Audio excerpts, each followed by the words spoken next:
Allessandria Polizzi, thank you so much for being here. Thanks for having Alessandria is sure thing, is the founder and CEO of Verdant Consultancy, and in her practice, she provides practical, simple, science-based skill building to help organizations manage conflict, deepen teamwork, and help leaders thrive. She offers programs for a wide clientele, including healthcare, education, nonprofit, banking, and startups. She's the author of the Workplace Mental Health Strategy Workbook. Alessandria, thank you so much for taking part in this conversation titled Navigating Workplace Bullying, Finding Resilience, and Feeling Joy, Even in Crisis. Okay, so welcome and thanks again for being here. Thanks for having me. Thanks for pulling this together.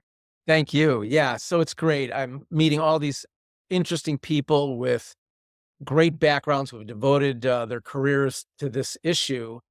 And so before we get into all of that, and we will, you kind of got into this because you're trying to help others avoid what you've experienced in your own kind of personal and professional life. Can you tell us a little bit about that?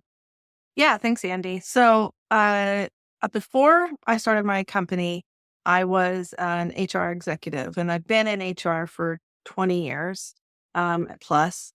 Yeah, really focused on organizational development, leadership, executive development. So I've been at the front lines of seeing how people work, especially leaders and executives, and the stresses that can happen.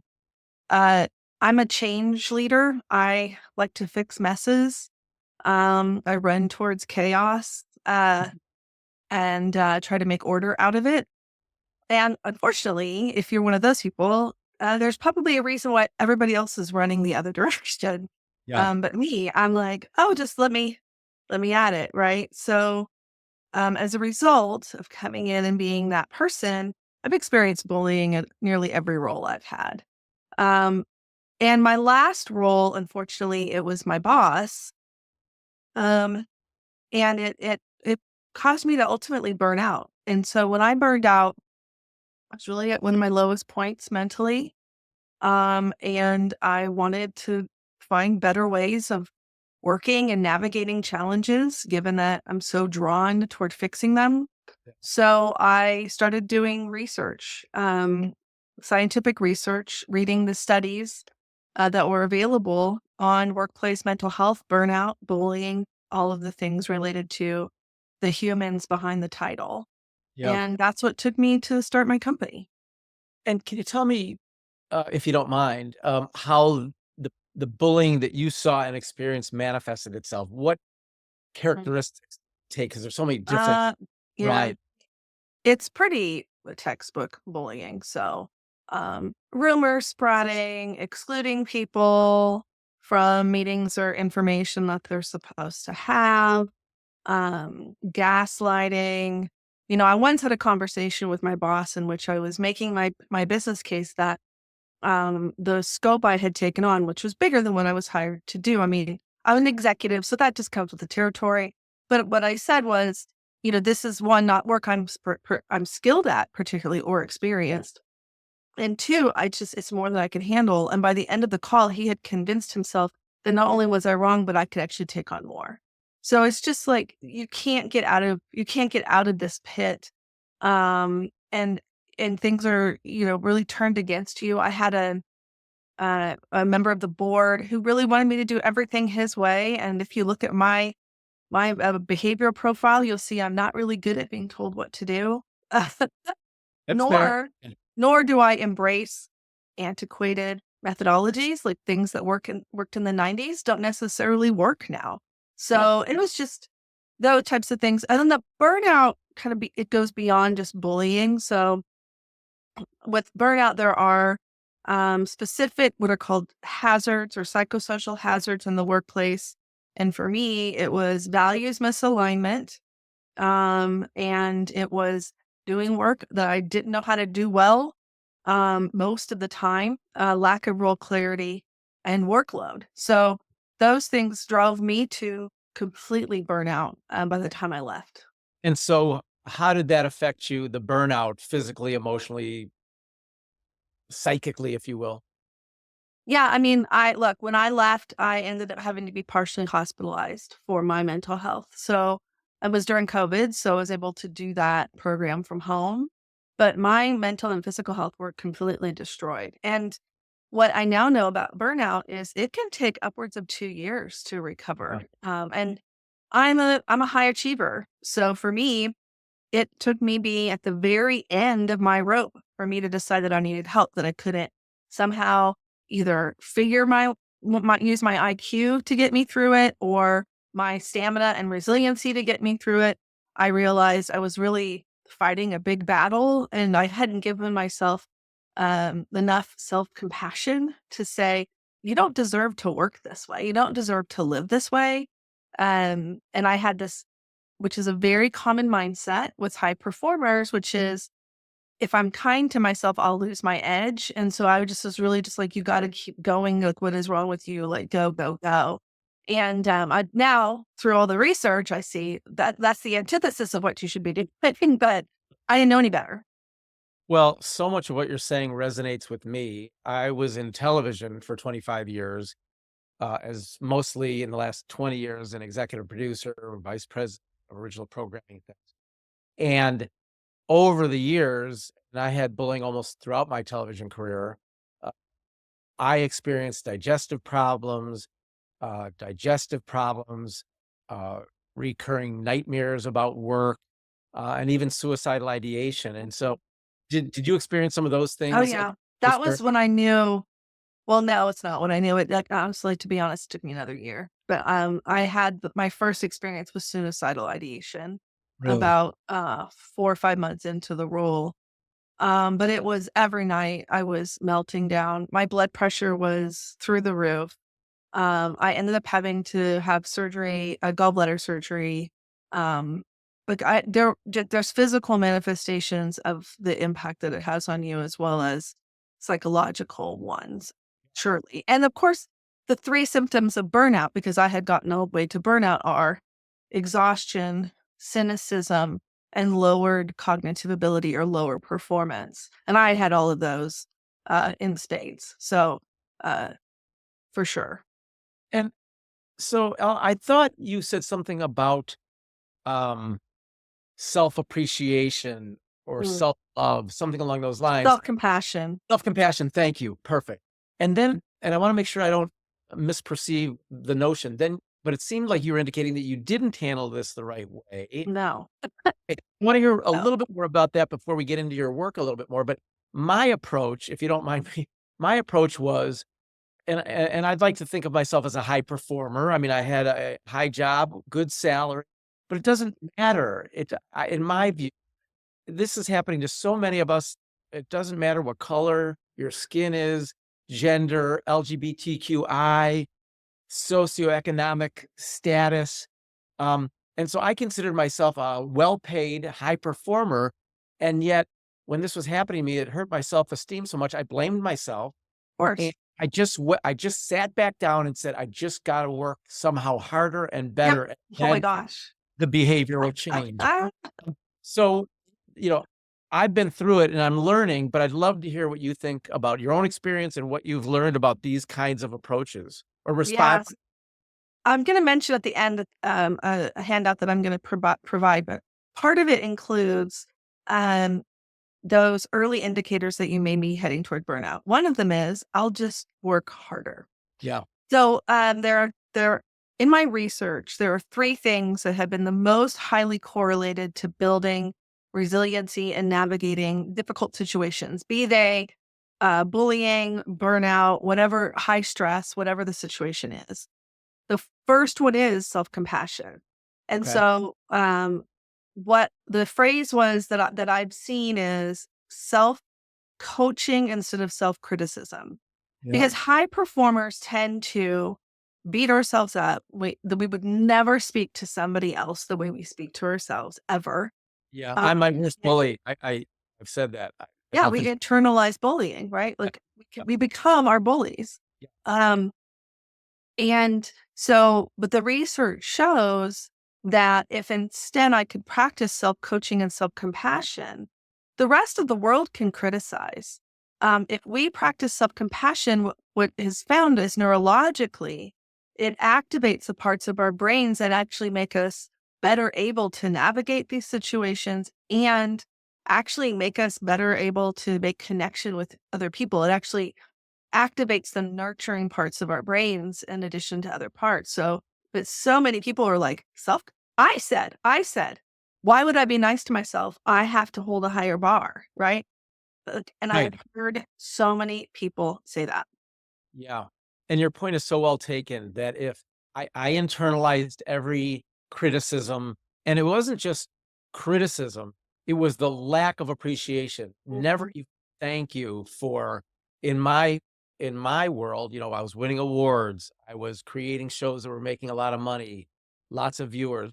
I was not a perfect employee. I'm not sure how many people are, but we're also, I think, not talking about people that show up late, are drunk, doing a horrible job. We're talking about people that are good employees, if not great employees, devoted, loyal, hardworking, and productive.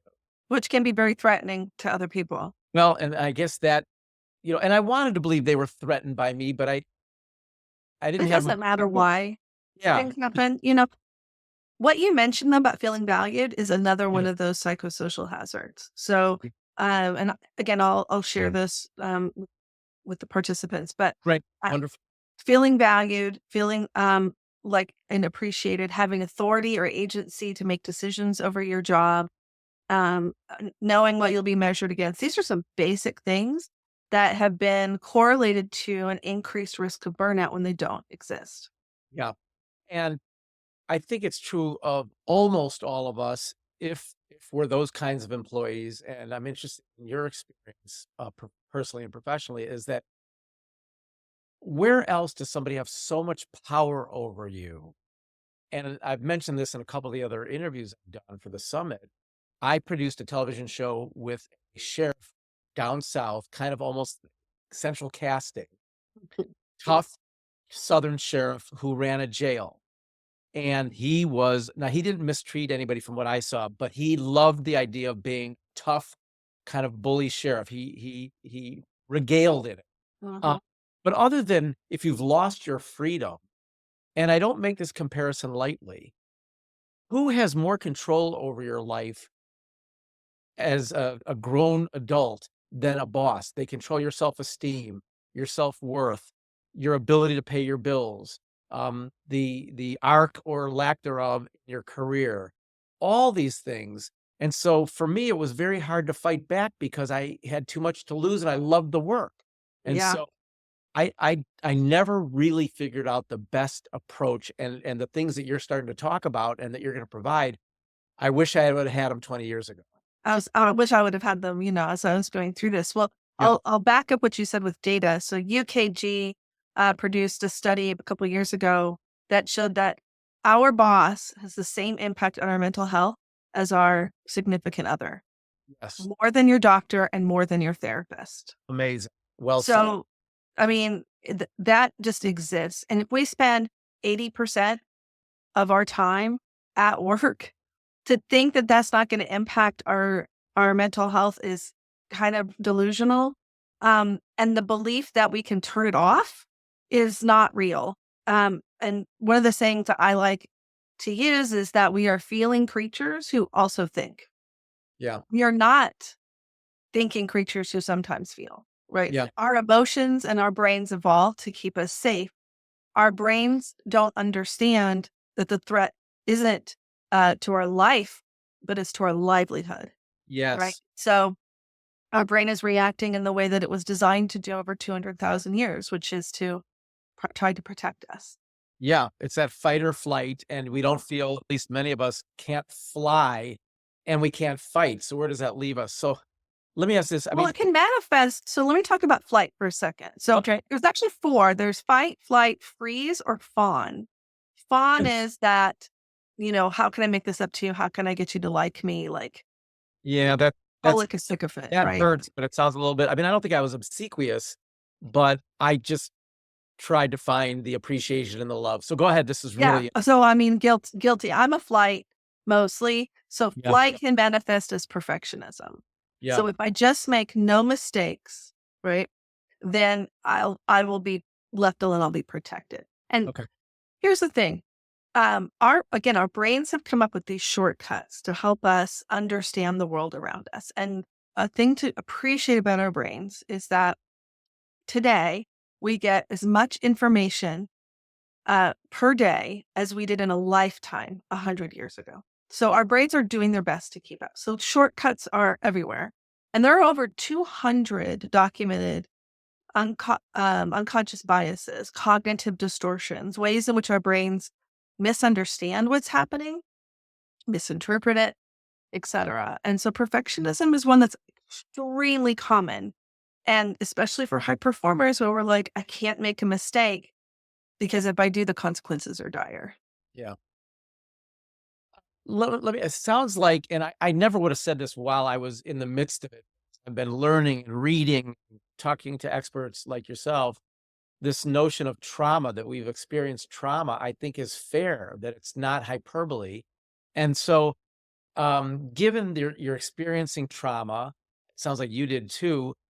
I've also seen this notion, which I'd like to get your views on, this notion of psychological safety at work. And I very rarely felt safe. Mhm. And I thought that if my ratings were great, if I won another award, if I made another $1 million for the company, I might feel safe. So can you get into a little bit of, in the work that you do, uh, what is this notion of psychological safety, and how can you get it? And what do you do if you don't have it or you don't feel it? Yeah. Oh my gosh. Well, that's how much time do we have? So, let me talk a little bit about trauma. Okay. So, when we talk about trauma, it's really about the impact. It is not whether or not you believe a thing is traumatic. It is the impact it has on our brain. So it's whether or not our brains or we believe that we have the capability to cope, we have the resources to respond. So something that could be traumatic to one person may or may not be traumatic to another. I like to give this example. When I was about 7, I almost drowned in 2 feet of water. I Mhm. stood up and I was fine, but I could have died, right? So that, that's kind of like what is trauma? So it's very personal. 2 out of every 3 adults in the United States has had a traumatic childhood event. So that changes how our brains are wired while they're being developed. We bring that with us to work. So that it may be that someone can be, aggressive or yell or throw stuff at one person and it brushes off of them. And you mentioned about different backgrounds. Depending on your background, that may activate you in a way that doesn't activate people. So I think that's something to consider. So psychological safety. Sorry, did you want to add? Only, it reminded me of something because I've done so much self-blame, and I just kept at it. But there was a producer I worked with early in my career, and he was like a tough Philadelphia guy. And when people came up to him, uh, in a bullying way early in his career, he wouldn't take it from anybody. And so to your point, some of us take this stuff so personally and don't have it within us to strike back. And some people, this criticism is like, "Oh, well, who cares?" Right. It's just a Um, job. yeah, and so to your point, it is so interesting how some of us take this stuff in and kind of wear it like a cloak, and Mhm. other people, it's like, "Yeah, so what? I'm doing the best I can," or whatever. Right. So I thought that was a really interesting Well, point. what's interesting about that is if you are a person, a highly empathetic person, you are Yes. more attractive to bullies anyway. I think they So, can smell me, Alessandria. I think with each new job, they could smell that I was just gonna go back to my desk, because I do think to a fault I'm one of those empaths. And, that didn't always, I think it was great for my staff because I made sure to treat them well, but I'm not sure that that always served me, well in these kind of tough, uh, kind of, stressful environments. yeah, here's how it served you. You're not in them anymore. Yeah, right. So there you go. Yeah, Now, was it a rough road to get there? Sure. Would it have been yeah, great if both you and I had different skills that we learned growing up so we didn't have to go through yeah. the garbage to get to where we are? Absolutely. And that's what my company focuses on doing is helping people learn those skills. But let me go back to psychological safety. Yeah, so So, tell us how you and your, consulting firm help in those environments. well, which environments? In one that's not psychologically safe for Oh, people. yeah, not must. organizations aren't, and it's something you have to maintain. So, just real quickly, because I see it get used and misused a bunch of different places. So, Okay. psychological safety is about the belief that I can make mistakes, I can take risks, I can ask questions without it having a negative impact on my career or me as a person. So, highly psychologically safe organizations, they debate and they discuss the undiscussable, but it's about the ideas and not about the person. So it doesn't undermine the relationship or the belief that that other person is valuable, etc. There's also psychological health and safety, which is more of what we were talking about, which is how do we create workplaces, and that's something that's happening globally. How do we create workplaces that can foster the kind of healthy performance that we're talking about and discourage things like bullying and other toxic behaviors? And so let me jump in and ask you, so why is it so prevalent when it would seem somewhat obvious in a way that you want to treat people well because you don't want them ruminating, as I might, or being hyper vigilant, waiting for somebody to tap them on the shoulder with a criticism or an email? Oh my gosh, what now? What do you see in terms of productivity, in terms of these psychologically unsafe places and ones that you may be working on to turn around? What's the difference in terms of the data you have or the anecdotal evidence you have that it's a lot better to treat people the right way than it is to create, an unsafe environment psychologically? I mean, we could spend the rest of our time talking about the data on this, but let me give you some simple ones. Great. High stress workplaces are 1.5 times more likely to go bankrupt, period. Yeah. There is not one research study that shows that having unhealthy or high stressed people gives you better outcomes. Not one. You may have anecdotal evidence of maybe one time when that worked, but it's not sustainable, and um, nor does it not have negative impact on the people participating. There's no research that supports, unfortunately, the behavior that we see, which is pretty toxic. So what I don't understand is why we're still stuck in Yeah. this old school unproductive way of working. And it kind of reminds me of parenting. So I was raised in the 70s. I got spanked. Did Yeah. But we know from research, was that helpful? Absolutely not. But there's Right. anecdotal evidence that says, "Oh yeah, my dad beat the crap out of me and I never did that again." But we also know that that's not healthy. And so there's so many other behaviors that we're learning as we learn more about the brain and how we work that they're just better. I love this issue because several things. One is I never worked really, even though I went back to my desk to try to work harder and better. I never worked better because the boss was being, let's even call it mean spirited, to be euphemistic about it. And I'm also, by the way, I don't want to be melodramatic here. Nobody ever threw a stapler at my head. I wasn't, gushing blood. And I certainly wasn't sexually harassed. And I probably at this point in the conversation should acknowledge my privilege, right? I had lots of advantages. But that didn't keep me from being bullied. And uh, so, but I would have run through a wall for somebody. And I had a couple bosses that only lasted a year. They both got fired, or one left, one got fired. Well, that And tells you so much. yeah, And yeah. 2 2 years out of 25, I would say, where I had a boss who treated me like a valued employee and, I don't know about a friend, but it's just somebody I knew they had my back. That was it. I knew I didn't have to look over my shoulder all the time, and I would have done anything for those 2 Mhm. people. I worked so hard for the ones that weren't appreciative, but I wasn't loyal to them. I didn't have an affinity for them. And what I would say about the spanking thing, not an expert, not a Me researcher, neither.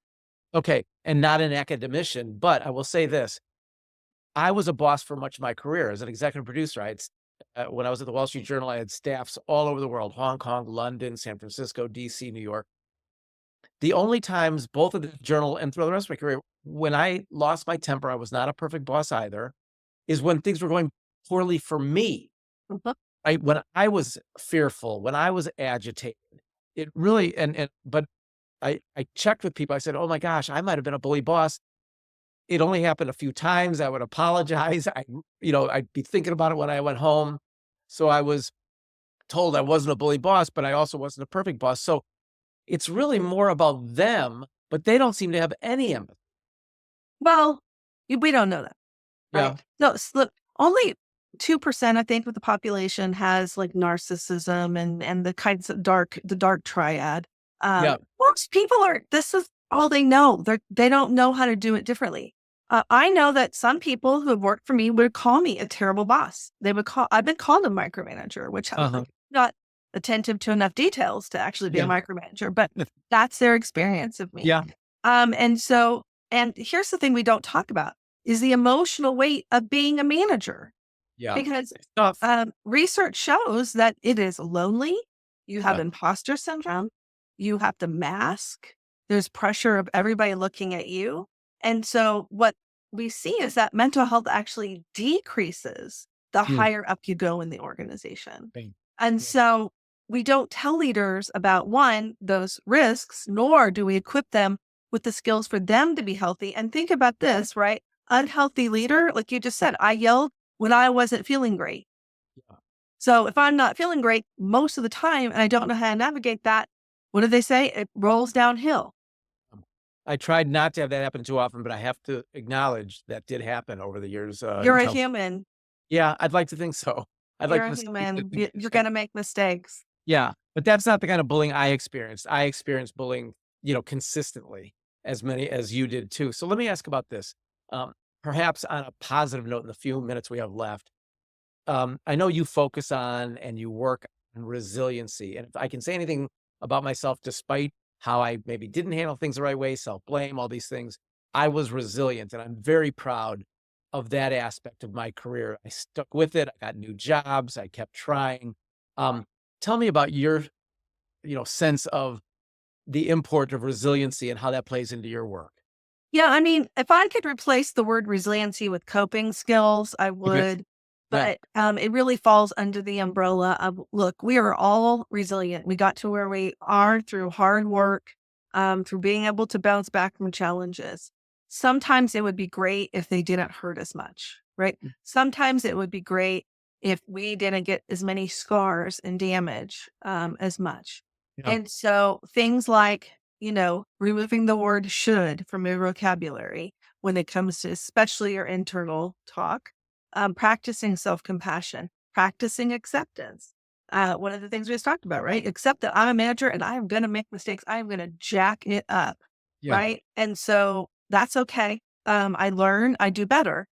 So there are just simple things that we can learn that can help us navigate these difficult situations more in a more healthy way. That for many of us, we've never been taught these skills, right? Yeah. We've just been told just work harder, push yourself. All of the catchphrases that lead us towards burnout. So when we can have these skills, it's not about that we're missing resiliency. It's we're bolstering our ability to cope and bounce back without having to be so damaged along the way. Yeah. And it's also this notion, I think many of us, I certainly did, grew up, with this notion of kind of do unto others that, in school, be good to your teachers, do your homework, smile, uh, you know, work hard, work well, and it'll come back to you. And I think that that's a naive approach in the workplace. And Well, that, it depends. yeah, So yeah, one of the things that we research shows and that we teach people about is understanding your purpose. So Andy, if you really are in your role because you want to help people achieve what they want to achieve or learn what they want to learn, whatever your purpose is, what is my purpose? When I reconnect to my purpose, my values, I am better able to navigate yeah, when I'm in challenging situations. So you could say, I want to be that guy. So I'm going to be that guy. And then you yeah, make decisions accordingly. yeah. No, it's great advice and great, just wonderful information. This was so interesting and helpful to me, and I know everybody watching and hearing this will get great value out of your insights, Alessandria. So thank you for that. Thanks for having Uh, me. Just really great. Um, Yeah. So, you mentioned a couple times earlier, and I want to make sure that we come through on this. You have something to offer to the viewers and something that I'm also very interested in my hands on. So, can you tell us about that? Yeah, so it's a quick sheet that talks about I've got 20 different things you can try when you are finding yourself in challenging situations. So there's simple skills for coping in high stress situations. And then part of it will also include warning signs that you may be leaning towards or moving towards potential burnout. And so we'll have that in there as well. And if people want to take advantage of that and your consulting practice, how can they most easily and best reach you? Well, LinkedIn is always the best way. And I love making new friends, so feel free to connect. I accept most connection requests. And I'm happy to chat with people through that. That's the best way. And then, of course, you can always visit our website. And we have a contact us part, and our website's verdantconsulting.net. And I think the word verdant is perfect for the kind of work you're doing. I really do. I Thank think you. you're clever and creative. Well, Thank thank you. you. And final word from me, we call ourselves bully targets, but now let's aim to change the workplace for good. Well, Thank you for watching and listening. Thank you, Alessandria. thanks.